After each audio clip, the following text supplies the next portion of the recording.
Pasangan kekasih Rizky Bilar dan Lesti Kejora dikabarkan akan menikah pada 2021.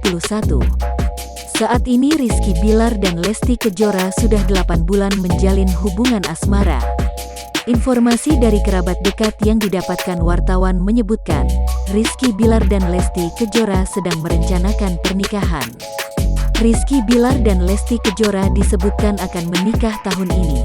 Namun belum diperoleh waktu pasti hari pernikahan Rizky Bilar dan Lesti Kejora. Saat berbincang di sela acara Meet and Greet bersama Leslar Lovers, Minggu, tanggal 28 Maret tahun 2021, malam, Rizky Bilar dan Lesti Kejora sempat membicarakan rencana pernikahan. Ini doa dan diharapkan terwujud. Kalau doa yang baik, menikah, ya diaminkan, ucap Lesti Kejora.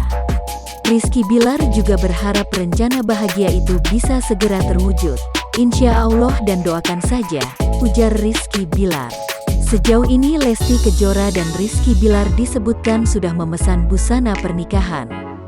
Busana pernikahan Lesti Kejora dan Rizky Bilar itu sedang digarap desainer kondang Ivan Gunawan.